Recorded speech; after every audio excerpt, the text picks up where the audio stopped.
Really excited to be here with all of you. And so we're going to do a scene study in a second, but I do just, before we hop into the specific scene, I just want to ask you guys a few questions about your experience working on this show, how the show came together, your creative process. And so let's start with the songwriting, because the songwriting is, to me, is so special and unique on this show. You've all worked on songwriting before in varying capacities, but can you tell us a little bit about what made creating music for Kindergarten the Musical unique compared to some of your previous projects? Sure. So we're all the four of us who are on the music team, myself, Dan, Kay, and Charlton are all songwriters by trade. Like that's what we do for a living. Mostly, prior to like in our, earlier forms, we were writing for like more, like rock bands, pop projects, for radio, things like that. And then, um, and then Kay, Dan, and I started working on, um, we Doc got we McStuffins. Doc McStuffins. Yes, we did all the music for the show called Doc McStuffins. Kay, take it away, Kay. That was the first series that we ever worked on. I mean, I had worked in animation before, but this was the first time that the three of us had, like, we were the series songwriters. So every single song was written, every single script had a song, and every song was written by us. And it was a blast. And once we started doing that, and that was in 15 years ago, we just never stopped. That's what we've been doing ever since. It's a hard job to leave once you get, but to answer your question about why is it different, usually when we're working on a project like, for example, Doc McStuffins or Ada Twist or whatever the case may be, we get a script, and the characters are already fully fleshed out. The script is written. There's a place where the song goes, and it says song goes here, and we know what happens before and we know what happens after. We kind of know the vibe of the song that we're writing, and then we work in the service of the screenwriter or the director's vision for the story, with our music. And in the case of Kindergarten the Musical, we were there from soup to nuts. So, like, we created the characters, like we created everything about the show from nothing to what it became on screen. And so it was very scary, and we learned so much. It was just unbelievable to work on that show in that capacity. And if I can jump in, you're talking about what was different about writing for some of those shows and Kindergarten the Musical. We talk about this a lot, but a lot of other shows, the songs will just accentuate what happened or put an exclamation point on what just happened. Mm-hmm. But these songs, the whole idea was that we would we would tell the story within the songs. So that was really the important thing, and which made it really interesting and really fun to do. Charlton can speak more to that. No, I mean that's it. I mean, it's really we treated it like a musical. We were trying to have the most important beats of the stories happen in song, which is definitely different from the normal commenting process. Mhm. Very nice, very nice. Well, yeah, so that gives a great sense of the songwriting, and we're excited to learn more about it as we hop into the scene study. But Tom, I want to jump to you because the show also has a really unique visual style. It blends different elements of animation. It does some really, really cool things. And so I want to get a sense of maybe your vision for the show's visual style and how it complements the music, how these two elements kind of work together to make Kindergarten the Musical what it is. Well, thank you for that.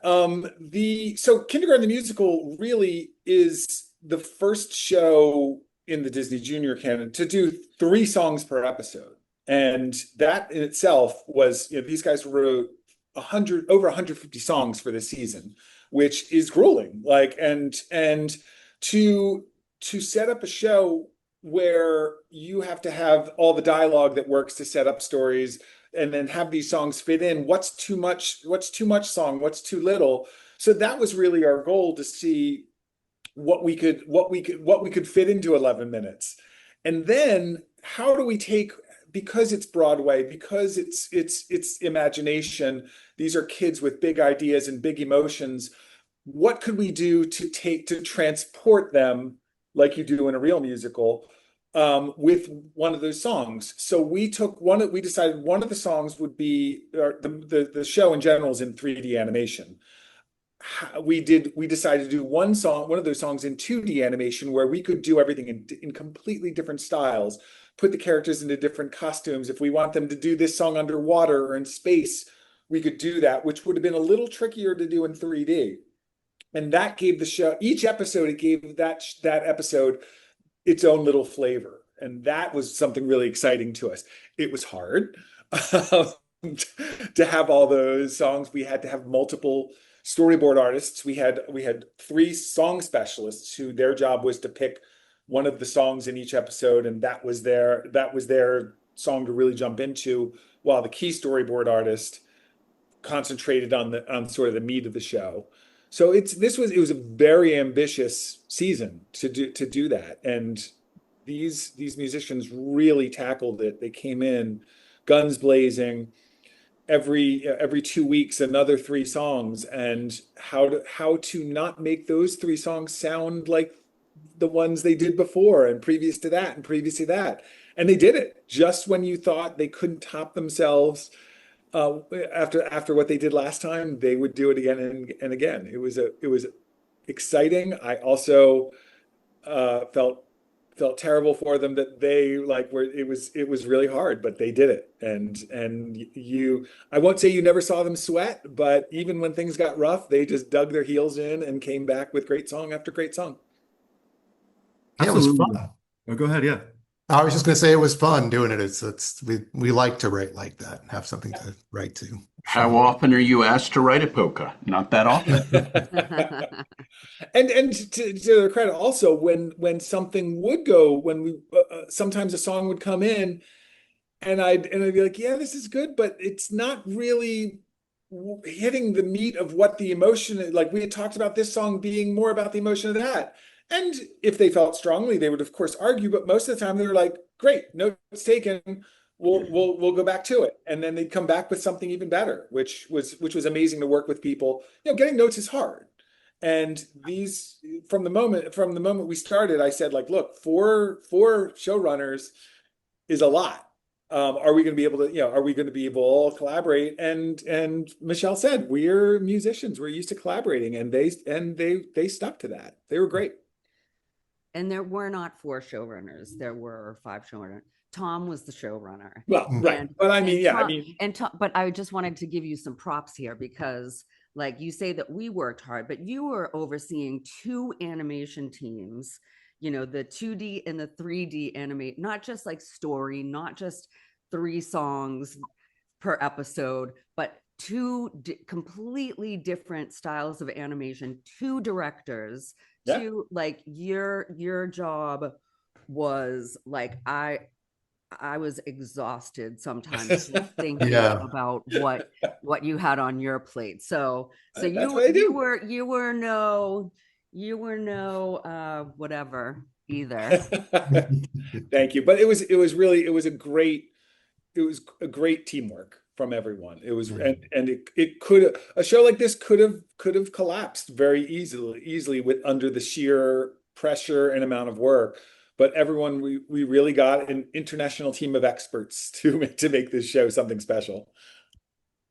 Yeah, and you can really feel it. And you sort of spoke to this. There's like a scale and a variety to these songs that allows them, I think, to resonate not just with your young audience, but with adults as well, with the parents that are watching. And I'm always fascinated by that when I think about these young shows, is how do you think about your kind of multi-pronged audience, if you will? What kind of themes or emotional moments are you thinking about when you're crafting these songs for kindergartners, but also, for the parents that might be watching with them? These songs, they have a complexity to them that I think allows them to take on universality. So if you could just talk a little bit about that, I'd be super interested. Well, we've all had children, so we've all been subjected to, is that 2 or 3 year window when it's, for my kids, it was Barney and the Wiggles, and, it was brutal. So, you're sensitive to the needs of parents not to be belabored about the head with bad music just because people can.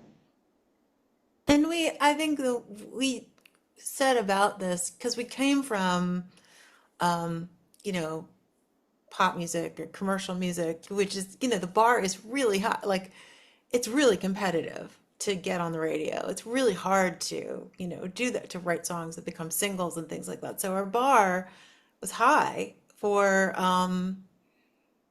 just the craft of songwriting. We wanted the songs to sound to be to hold up under, not just the criteria of that they'll make sense to little kids, but that they could live, you know, they could live on the radio or live on television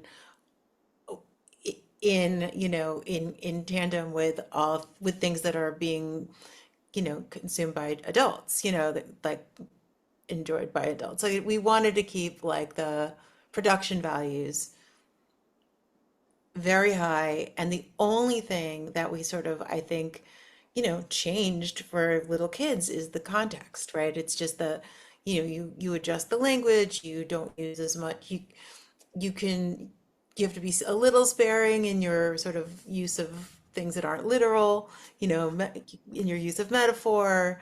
But kids love comedy. They love aspirational sounding things, so I don't feel like we had to simplify too No, it's much. the other way around. You're being too nice. This whole thing started because we were writing for young post-Disney artists in that era where, Right. the artists were always like 12, 13, 14. So you had to write songs that sounded like hit pop songs, but weren't really about anything because you couldn't have relationships yet. I mean, the liberating thing about this show is we actually get to write songs about stuff.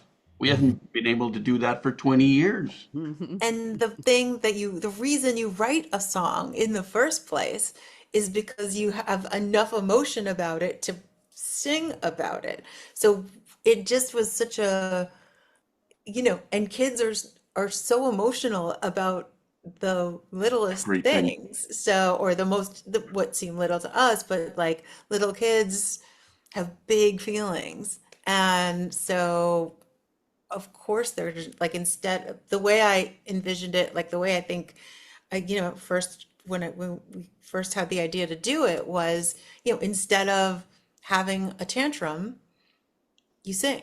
Like instead of a meltdown, they burst into song. Like that just sort of made sense as a reason to be singing. And it's so hard to write songs if you don't care about the thing you're writing about. Totally. You're all sharing some really fun insights, and it makes me just want to get into this clip because I know a lot of what we're talking about really is Yeah. manifest in this clip. So let's watch the clip, and I'll give you all a chance to break it down because it's a lot of fun stuff here. Here are everyone's tooth fairy messages. Have fun being messenger. Thanks, Kat. Want to see what I made for the messenger job? Sure. I do. Me too. I made a tooth fairy mailbox. It's a pillow I can sleep on tonight when the tooth fairy visits, with pockets for all your messages. So cool. Wow. And that's not all. I also made a little pocket for my tooth, which is right in here. Wait a sec. My tooth was in here? Oh no, it's gone. I must have dropped it. The tooth fairy won't visit if I don't have my tooth. Don't worry, Jamil. We'll help find your tooth. Right, everyone? Definitely. Bet. Okay, tooth sleuths, let's look around. Let's find that tooth. Not by the reading tree. Not in the tambourine. Albie doesn't have it. Do you, Albie?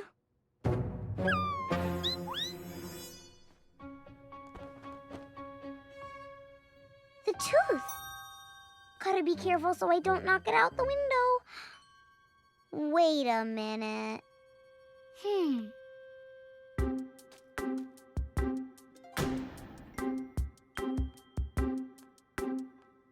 Well, Oh, if I tell Jamil, I know how much better he's gonna feel. He'll be so happy, and I'll make his dreams come true. But, you know what? If I don't, I'll be Tooth Fairy Messenger, and he won't. How am I supposed to know what I'm supposed to do? Should I tell the truth and give Jamil the tooth? Or can I just pretend I didn't see it? Oh, we looked everywhere. My tooth's gone. Aw, I'm really sorry, buddy. No, I'm sorry. Everyone had messages for the Tooth Fairy, but now she's not gonna visit.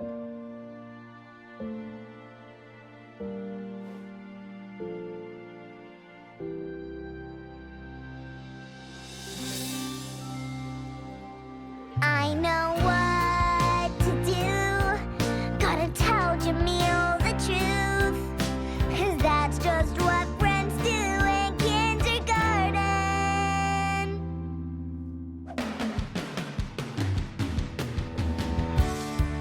Jamil, I found your tooth. You did? I was looking everywhere. Thank you, Cat. No problem. 'Cause that's just what friends do in kindergarten.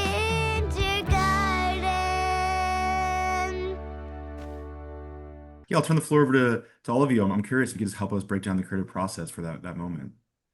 I'll start off being as where that episode kind of came from the start. Like, so this is what we picked this clip because this is one of the few times in a preschool show we really got to show. Usually most preschool shows they don't want to promote that the child is going to do anything naughty or bad, but here Kat is actually thinking when she sees that tooth there. She doesn't say it out loud, but she's thinking, if I push out this thing out the window, all my problems go away. And we don't generally get to do that in preschool. And because she was going to do the right thing here, we were allowed to do it, and we wanted to milk that and use the music, use the storytelling, use the drawing to get that across. So, as we said before, the musicians were not in put into this show after it was all written. They were very involved from the start. So when we're writing the dialogue, we're making sure that we're not. Why say it in the dialogue when we can do it in a song? So that's what, as you can see, Kat is talking about her feelings here, and that's when the musicians start thinking like, how can we get the emotion across on this? So I'm going to go to you guys next on. Once we started, talking about this scene, how we were gonna, how you guys thought about it musically. It's funny. It's because it's in terms of the songs that we've written. This is one that's more the fancy term is recitative, right? It's not it doesn't really have a chorus. I mean, there's some themes that you hear. The way she sings "Kindergarten" is repeated, but it doesn't. We've of all tons of songs in the series that have that are hooky with choruses. This is much more almost operatic in how we approached it, because she's having this this epiphany in the song, and that's something you need the sort of space to do, as opposed to the sort of like verse chorus structure of a pop song. You really get the sort of emotional timeline of her. I found the tooth, right? If I don't give it, if I don't admit that I found the tooth, I could be the first one who loses a tooth, and I could be the tooth fairy messenger. The brain spinning. You see it in the animation. You see her almost grab it, but the choreography of that. Her hand flicking is really great there too.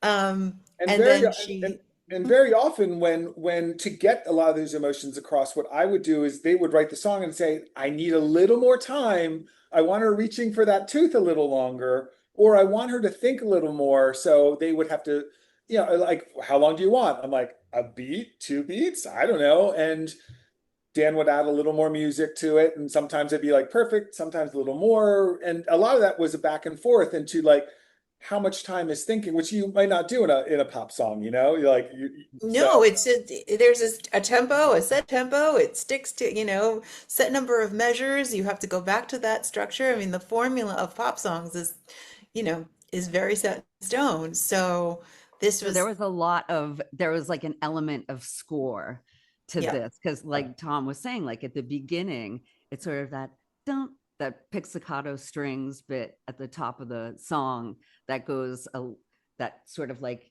echoes her like, oh gosh, what should I do? And I think one of the things that we really tried to explore on this show was in kindergarten, it's the first time so many things happen to you, and this is so real. It's the first time that Kat considers, like, if I lie right now, I could get what I want.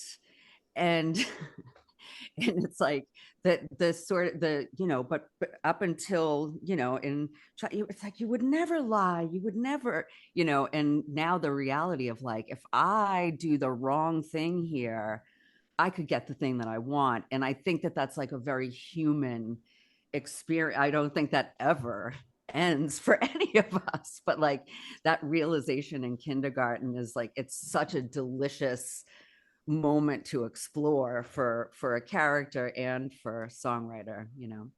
And our storyboard artist Cindy Quash on this was we brought a lot of different storyboard music specialists in to do these songs, and this was the first one she did. And when we all saw it, what her first rough version of it, yeah, we were just like out of the park. The overhead shot of her looking up at the sky, wondering what to do, was what like really just got us so excited. And Cindy, just every song she did was phenomenal. She really would take it to the next level. And that was sort of that was the next step in the music. How do you take this music team's songs and visually make them striking and push that emotion even more? And our storyboard artist did it. Who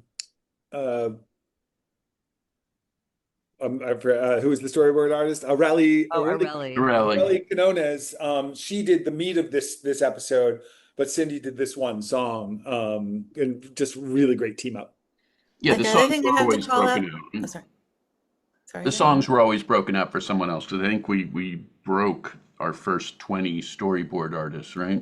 Yeah, it was not an easy job for them, but like they hit it out of the park, and because they were excited about it. Like working on these songs, it's not like one of my mantras, sort of, we said it before, that in most shows the songs are comments in the story. Yay, we did it. Yay, we did it. We said happy birthday, or yay, we found it. These shows were really about the song is the story, and that made our storyboard artists excited, because they weren't just doing they were telling a story instead of just making a comment. And the other thing I will say is our voice actor, that the voice acting happening here, we were so cognizant of, we had to be so careful about them not seeming mean, sassy, whiny, all those things. And I feel like the voice actor that did this one in this case, it was Alice, right? It was Alice. Yeah. She played Kat and Ellie. Yeah, right. And his Kat and Ellie. She really nailed the